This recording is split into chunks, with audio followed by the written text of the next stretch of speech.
नहीं जिस जीवन में इंसान नहीं वो पत्थर है, उस पत्थर से क्या बात करे हो तो मुर्दे से भी बदतर है। ऐसा कहना है केवाईसी के संयोजक जो हमारे बेनीपट्टी के युवा दिलों के धड़कन हैं, पंकज जी का। स्वागत है पंकज जी आपको नवरत्न मिथिला न्यूज में। नवरत्न मिथिला न्यूज का भी मैं हार्दिक अभिनंदन स्वागत करता हूं, जो आप इस लायक मुझे समझे कि आपने मुझे मौका दिया, और आपके सभी दर्शकों को एक साथ प्रणाम, जय हिंद। लोगों में कुछ चर्चाएं हैं, आज मैं कुछ आपसे तीखे सवाल पूछना चाहूंगा।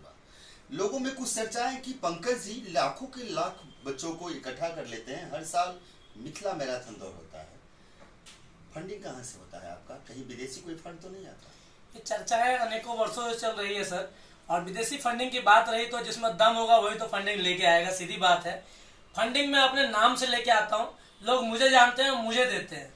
केवाईसी की फंडिंग का सिर्फ और सिर्फ एक स्रोत है, जहाँ बैठता हूँ, जिसके साथ खाता हूँ, वही लोग पैसा देते हैं, उसी से मैराथन कराता हूँ। बेनीपट्टी में हूँ, बेनीपट्टी में दौड़ हो रही है, बेनीपट्टी के लोग पैसा दे रहे हैं, बेनीपट्टी के दुकान पैसा दे रहे हैं, बेनीपट्टी के जितने व्यापारी भाई हैं वो मेरे भाई हैं, वो मुझे फाइनेंस करते हैं। 5 भाई 10 भाई छोटा सा जो अमाउंट देते हैं ना, उसी से मेरा मैराथन हो जाता है। अगर मैं सबसे मांगने लगा तो लाखों लाख इकट्ठा हो जाएगा। मैं तो मांगता ही उसी से हूँ जो दे दे खुशी से, कहे ना किसी से।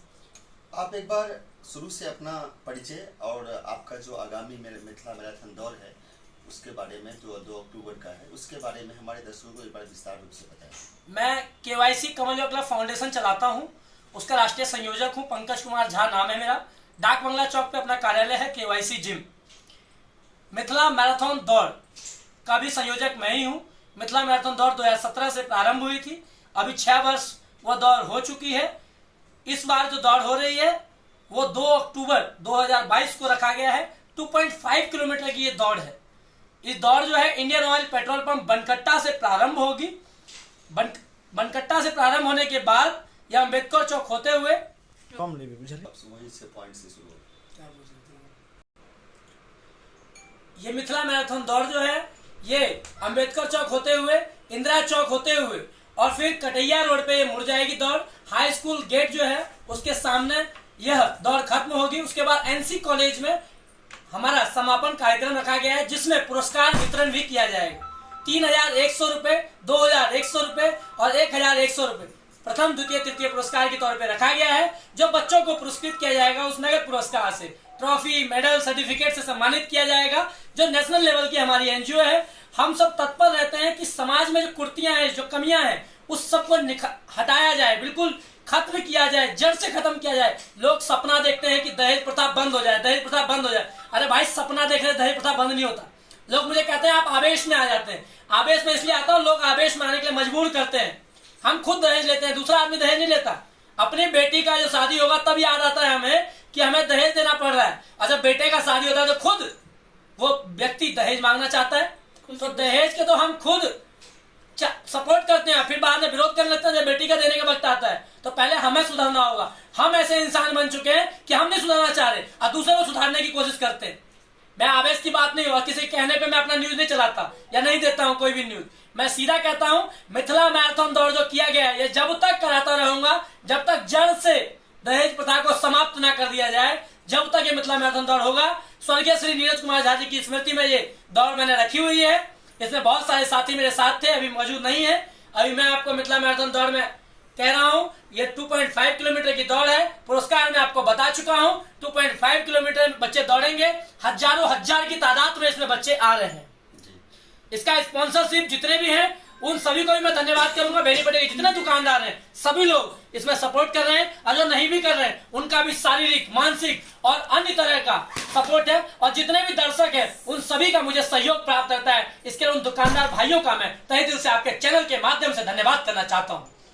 अच्छा, ये जो मैराथन दौड़ आप करवाते हैं, इसमें एज लिमिट क्या है बच्चों की? अभी जो दौड़ हो रहा है इसका एज लिमिट रखा गया है 10 वर्ष से लेकर 16 वर्ष तक। 16 वर्ष एक दिन अगर बच्चे का हो गया तो बच्चा इसमें हिस्सा नहीं ले सकता है। इसका शुल्क जो मैंने रखा है वो मात्र 5 रुपए रखा है। 5 रुपए।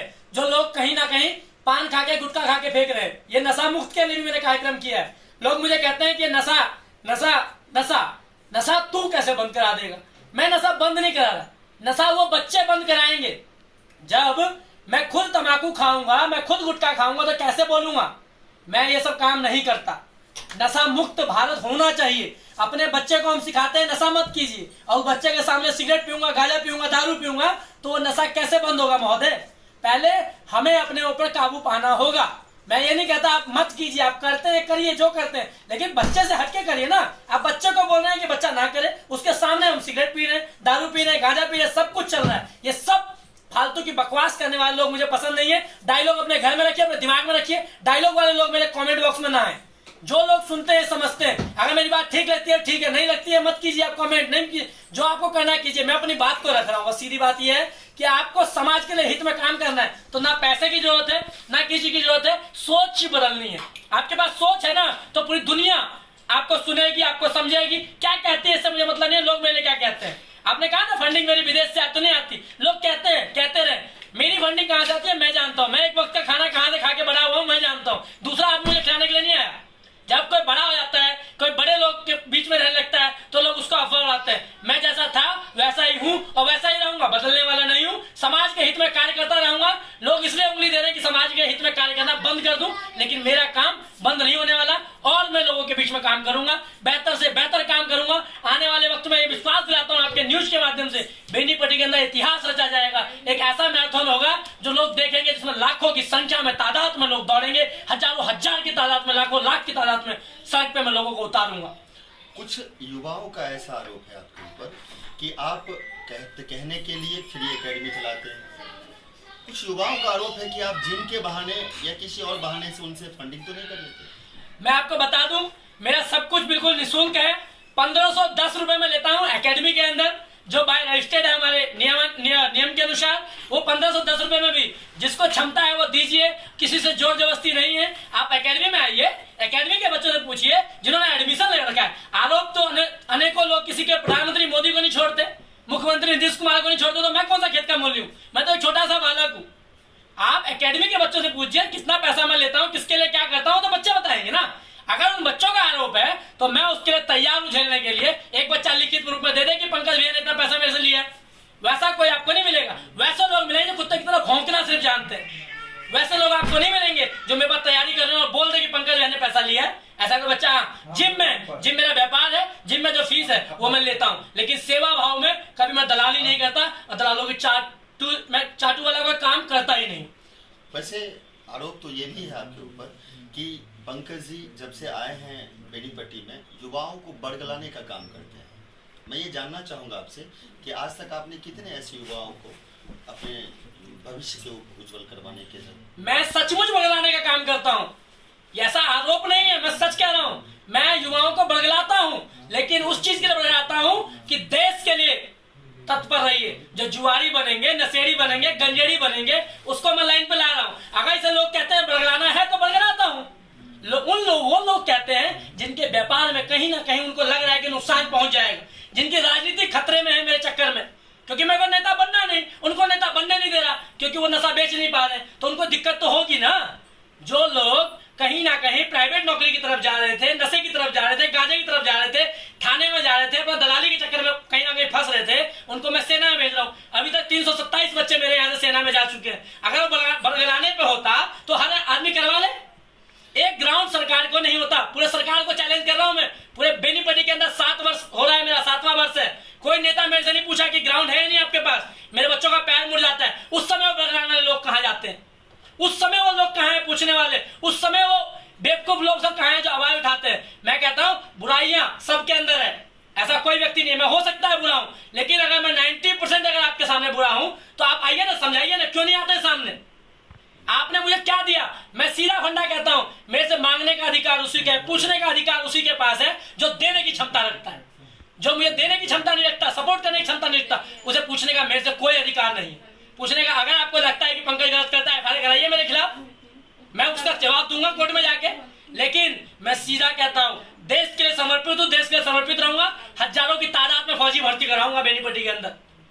बहुत सारी कठिनाइयां आती है, मैं शेयर नहीं करता। बहुत सारी कठिनाइयां, बहुत सारे लोग चाहते हैं कि पंकज बेनीपट्टी छोड़ के चले जाए, यहाँ फौजी बनना बंद हो जाए, पुलिस में जाना बंद हो जाए, यहाँ चोरी, डकैती, गंजेड़ी। आप पंकज के आने से पहले 2017 से पहले का इतिहास उठाइए बेनीपट्टी का। मैं भी यही कहना चाहूंगा, जो आप जो बार बार ये कहते हैं कि पंकज के आने से पहले, क्या आपके आने से पहले यहाँ सारे पंकज के आने से पहले स्तर देखिए किसने घर में कितनी नौकरियां थी, और उसके बाद 2017 के बाद देखिए किसके घर में डिफेंस के लिए कितनी नौकरी है। जो लोग चाहते नहीं थे, जो दौड़ना नहीं चाहते थे, मान लो मेरे पास नहीं तैयारी कर रहे, लेकिन मेरे पास एक दिन आए होंगे, गारंटी कह रहा हूँ, मेरे से सीख के एकेडमी चला रहे होंगे, मेरी वीडियो देख के, मेरे से सीख के यहाँ पे हर बच्चों को सिखा रहे होंगे।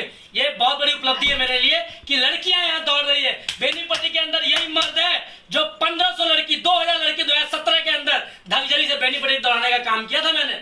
चूंकि आपका घर भी जो है वो बेनीपट्टी अनुमंडल क्षेत्र में ही पड़ता है, यहाँ बेनीपट्टी से 5 किलोमीटर के रेंज पर है, और आप युवा हैं, गांव है, यहाँ बहुत सारे ब्लेम लगते हैं गांव समाज के ऊपर, और जबकि आपके यहाँ लड़कियाँ बच्चे सारे आते हैं, इसके ऊपर थोड़ा सा प्रकाश डालिए। मैं बता रहा हूँ आपको, ब्लेम तो सब पे लगता है, आपको पता है, हम वो काम करने वाले व्यक्ति हैं, ब्लेम उसके ऊपर ही लगाया जाता है जो काम करता है।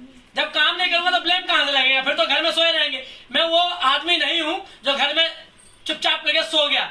4 बजे मेरा काम है उठना, 4:30 बजे ग्राउंड जाना, बच्चों को दौड़ाना, प्रैक्टिस कराना, उसके बाद अपने दिनचर्या में लग जाना। किसी की चाटुगिरी, किसी नेता की अगर मैं चमचागिरी करूं तो पंकज अच्छा, और अगर चमचागिरी बंद कर दूं तो पंकज बेकार। तो वो लोग मेरी बुराइयां करते हैं और उससे मेरा कोई फर्क नहीं पड़ता, 1% भी कोई मेरी बुराई करता रहे। मेरा दिल जानता है मैं क्या कर रहा हूँ। जिस दिन मुझे लगेगा, मेरा दिल बोल देगा कि मैं गलत कर रहा हूँ, उस दिन मैं गारंटी कह रहा हूँ ये बेनीपट्टी छोड़ के मैं चले जाऊंगा। क्योंकि दिल्ली से मैं बुलाने पे आया, यहाँ बेहतर काम करूं, और यहाँ बेहतर काम कर रहा हूँ। लेकिन बहुत सारे लोग यहाँ टांग आने का काम कर रहे हैं। मेरे पास एक ग्राउंड नहीं है, मैंने आपको कहा ना, एक ग्राउंड नहीं है मेरे पास जो 400 मीटर ग्राउंड चाहिए। कुछ लोगों का तो ये भी आरोप है कि बैकग्राउंड से कुछ राजनीतिक सपोर्ट तो नहीं है। राजनीतिक सपोर्ट की अगर बात करूं तो मेरे पास ना फाइनेंशियली सपोर्ट है ना राजनीतिक सपोर्ट है, लेकिन भगवान मेरे को इतना दे रखा है क्षमता कि बिना सपोर्ट के मेरे पास वो टीम है जो मेरे लिए दिन और रात लगी रहती है। जो आपने कहा ना पैसे लेने की बात, तो मैं बच्चों से पैसा नहीं लेता हूं, लेकिन बच्चों के परिवार के अंदर मैं भाई बन के काम करता हूं। इसको खून की जरूरत है, 12 बजे रात में मुझे फोन करता है, तो एक बार जानकारी ले लीजिएगा पूरे बेनीपट्टी बाजार में घूम के कि पंकज ने खून देने का काम किया हुआ, लेने का कभी काम नहीं किया। पंकज ने उसके समाज के, उसकी बेटी की शादी में वेटर बन के काम करने का काम किया होगा। पंकज वो हवा फायरिंग वाला व्यक्ति नहीं है। जैसे पंकज तेज बोलना जानता है, वैसे तेज काम करना जानता है। कैसे कोई घर डेवलप होगा उसके लिए पंकज सोचता है, घर टूटेगा कैसे ये कभी नहीं सोचता। किसी को कभी भी 24 आवर पंकज की जरूरत पड़ी होगी तो पंकज उसके साथ कंधे से कंधा मिलाकर खड़ा रहा होगा, बिना नेता बने। नेता बनने के लिए कुर्सी की जरूरत नहीं है, सामाजिक व्यक्ति बनने के लिए कुर्सी की जरूरत नहीं है, सोच की जरूरत है। सोच को डेवलप कीजिए। जिसके पास सोच नहीं है वो किसी काम का व्यक्ति नहीं है, वो देश के ऊपर बोझ है। चलिए, बातें तो बहुत हुई, अब आपका आने वाला समय में 2 अक्टूबर बहुत नजदीक है, आप अपने काम में लगे हैं, बातें तो होती रहेगी। आप हमारे दर्शकों को क्या मैसेज देना चाहेंगे? आपके चैनल के माध्यम से मैं यही मैसेज देना चाहूंगा कि मिथिला मैराथन दौड़ में जो भी 10 वर्ष से 16 वर्ष के विद्यार्थी अगर मुझे सुन रहे हैं, उनके माता पिता अगर मुझे सुन रहे हैं, तो मैं हाथ जोड़कर यही अनुरोध करूंगा कि आप अपने बच्चों के साथ आप भी आइए। आप सभी साथ आमंत्रित हैं, आपके बच्चे साथ आमंत्रित हैं। 5 रुपए फीस है, अगर वो भी देने में अगर सक्षम लगे कि नहीं है, या पंकज कहीं भाग जाएगा, लूट ना ले 5 रुपए, कहीं अमीर ना बन जाए, तो वो भी देने की जरूरत नहीं है, बिल्कुल निःशुल्क है। आइए और समाज को आगे बढ़ाने का प्रयास कीजिए। उन लोगों से, उन चाटुकारों से दूर रहिए जो देश को तोड़ने का काम कर रहे हैं, नशा की ओर ले आ रहे हैं। उन लोगों के साथ लगिए जो समाज को बढ़ाने की सोच रहे हैं। और ये बेनीपट्टी मिथिला की धरती जो है, ये पावन धरती है, यहाँ उच्चैठ वासनी का वास है, और उच्चैठ वासनी का आशीर्वाद है कि ये पंकज निरंतर प्रयास कर रहा है और बेहतर से बेहतर मैराथन ही नहीं, स्पोर्ट्स को आगे बढ़ाने का मैंने काम किया है, और बेहतर से बेहतर स्पोर्ट्स को मैं आगे बढ़ा के मानूंगा। आप जैसे लोग मेरे को पूछ रहे हैं, ये मुझे बहुत खुशी मिली, आपका चैनल ने मुझे मौका दिया, इसके लिए मैं तहे दिल से शुक्रिया करूंगा। आप सभी दर्शकों का बहुत बहुत आभार जो आप मुझे सुन रहे हैं, छोटे भाई को सुन रहे हैं, बेटे को सुन रहे हैं, आप सभी मेरे को समय देते हैं, इसके लिए जय हिंद, जय भारत, वंदे मातरम।